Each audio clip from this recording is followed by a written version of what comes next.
भगवत गीता के नाम कुछ पल हर सुबह शाम चैनल में यह हनाम आवाज एक बार फिर आप सबों का स्वागत और अभिनंदन करती है। साथियों, आज आप सबों के बीच प्रस्तुत है भगवत गीता पंचम अध्याय कर्म संन्यास योग का 19वां श्लोक। इहैव तैर्जितः सर्गो येषां साम्ये स्थितं मनः निर्दोषं हि समं ब्रह्म तस्मात् ब्रह्मणि ते स्थिताः। इस श्लोक का सरल शाब्दिक अर्थ इस प्रकार है, जिनका मन समभाव में स्थित है उनके द्वारा इस जीवित अवस्था में ही संपूर्ण संसार जीत लिया गया है, क्योंकि सच्चिदानंद परमात्मा निर्दोष और सम है। इस कारण से वे सच्चिदानंद परमात्मा में ही स्थित रहते हैं। साथियों, इस श्लोक का विचार करने योग्य सबसे महत्वपूर्ण शब्द है मन, जिसके बारे में अर्जुन ने आगे चलकर श्री कृष्ण से जिज्ञासा प्रकट करते हुए पूछा था। चंचलम ही मनः कृष्ण प्रमथि बलवत दृढ़म तस्याहम निग्रहं मन्ये वायोरिव सुदुष्करम। अर्थात, हे कृष्ण, यह मन तो बड़ा चंचल है, बलवान है, दृढ़ है और उसे रोकना तो इतना ही कठिन है जैसे हवा को रोक लेना। और योगेश्वर श्री कृष्ण ने अर्जुन की इस शंका का उचित समाधान भी किया था, किंतु इस प्रसंग की चर्चा अगले अध्याय में। आज भगवत गीता पंचम अध्याय के इस श्लोक में योगेश्वर श्री कृष्ण अपने शिष्य अर्जुन को मन के समभाव में स्थित होने का महत्व समझाते हुए कह रहे हैं कि जिस योग साधक ने मन को समभाव में साम्यावस्था में स्थापित कर उस पर पूर्ण नियंत्रण प्राप्त करने में सफलता पाली, उसने तो मानो जीते जी पूरे संसार को ही जीत लिया। थोड़ा पीछे चलकर इसी अध्याय के 13वें श्लोक पर एक बार फिर विचार करें, जिसमें श्री कृष्ण ने अर्जुन से कहा था, सर्व कर्माणि मनसा संन्यस्त आस्ते सुखम वशी नवदारे पुरे देहि नैव कुर्वन् न कार्यन्।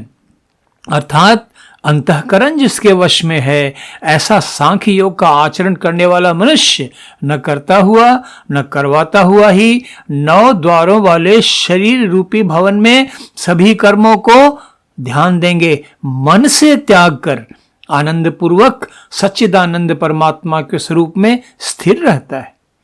तो आज के श्लोक में भी मन के महत्व की ओर ही संकेत किया गया है।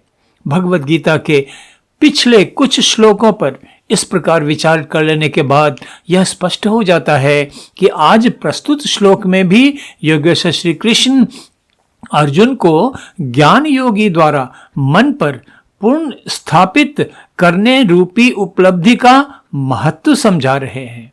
साथियों, योग साधना सफलता की पहली सीढ़ी है मन पर नियंत्रण करना, उसे अपने काबू में रखना।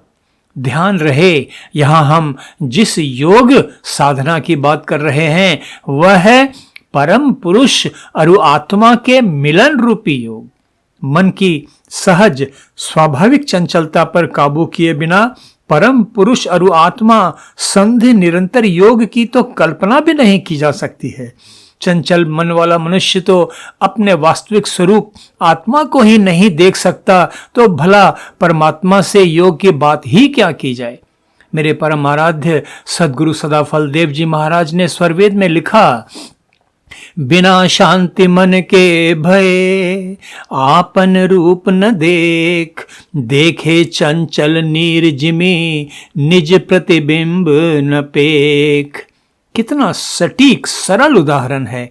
चंचल पानी में जैसे किसी भी मनुष्य को अपना प्रतिबिंब नहीं नजर आता, ठीक उसी प्रकार चंचल मन में अपना वास्तविक स्वरूप नहीं नजर आता है। तो विचार कीजिए, श्री कृष्ण कितनी महत्वपूर्ण बात कर रहे हैं। जिस मनुष्य ने मन की सहज स्वाभाविक चंचलता पर विजय पाकर उसे पूर्ण रूप से समभाव में स्थापित कर लिया, उसने तो मानो जीते जी संसार को ही जीत लिया। योगेश्वर श्री कृष्ण की यह उक्ति इस सच्चाई को रेखांकित करती है कि मन पर विजय पाना कितना कठिन कार्य है। मन पर विजय पाना ही तो आत्मा और परमात्मा की संधि रूपी योग का मार्ग प्रशस्त करता है। मेरे परम आराध्य सद्गुरु सदाफल देव जी महाराज ने मन के संबंध में कहा, मन पर विजयी होय कर ब्रह्म प्राप्ति कर संत, मन वांछित फल वे मिले नर जीवन कर अंत। मेरे परम आराध्य सद्गुरुदेव ने एक और महत्वपूर्ण बात कही, प्रभु प्रसाद सद्गुरु दया मना होए स्वाधीन, अन्य युक्ति कोई नहीं लगे सद्गुरु चरण अधीन। इस श्लोक में वर्णित मन के महत्व को समझने में सद्गुरु सदाफल देव जी महाराज के ये दो दोहे काफी सहायक हैं। पहली बात तो ये स्पष्ट हो जाती है कि मन पर विजयी होने के बाद ही संतजनों को ब्रह्म प्राप्ति हो सकती है। और मन वांछित फल की बात इसलिए कि मानव जीवन का चरम लक्ष्य तो परमात्मा प्राप्ति ही होता है, और जिस संत ने परमात्मा को पा लिया वह इस मानव तन में रहता हुआ भी मानव जीवन से मुक्त ही तो हो जाता है। सद्गुरुदेव आगे समझाते हैं कि मन पर विजय पाने के बस दो ही उपाय हैं, एक परमात्मा की कृपा दृष्टि और दूसरी सद्गुरु की दया। इन दोनों के अलावे मन पर विजय पाने का कोई और उपाय नहीं। इसके लिए मनुष्य को अपने आप को सद्गुरु के चरणों में समर्पित कर देना पड़ता है, पूर्ण रूप से आत्मसमर्पण। ठीक वैसे ही जैसे महापराक्रमी अर्जुन ने योगेश्वर श्री कृष्ण के चरणों में आत्मसमर्पण किया था। साथियों, योगेश्वर श्री कृष्ण इस श्लोक में अर्जुन को मन के साम्यावस्था में स्थित होने की बात समझाते हुए कह रहे हैं कि मन की इस दुर्लभ स्थिति को प्राप्त कर लेना एक ऐसी उपलब्धि है जो पूरे संसार को ही जीत लेने के समतुल्य है। और इसके बाद श्लोक की दूसरी पंक्ति में श्री कृष्ण कहते हैं कि मन पर विजय पा लेने वाले योगी की चेतना सदा सच्चिदानंद परमात्मा से योग की स्थिति में ही रहती है। योगेश्वर श्री कृष्ण इसका कारण बताते हुए कहते हैं कि इस सतत परिवर्तनशील संसार में केवल परमात्मा ही एक ऐसी सत्ता है जो सतत समस्थिति में विद्यमान रहती है। इसलिए संसार के माया जाल के आकर्षण से मन को मुक्त कर उसे समत्व स्थिति में स्थापित कर लेने वाले ज्ञान योगी की चेतना उस सतत अपरिवर्तनीय परम चेतन सत्ता के साथ योग की स्थिति में सदा स्थापित रहती है। इस प्रकार योगेश्वर श्री कृष्ण संकेत कर रहे हैं कि ऐसा महान ज्ञान योगी साधक सच्चिदानंद परमात्मा को प्राप्त कर शाश्वत शांति तथा परमानंद में निमग्न रहता है।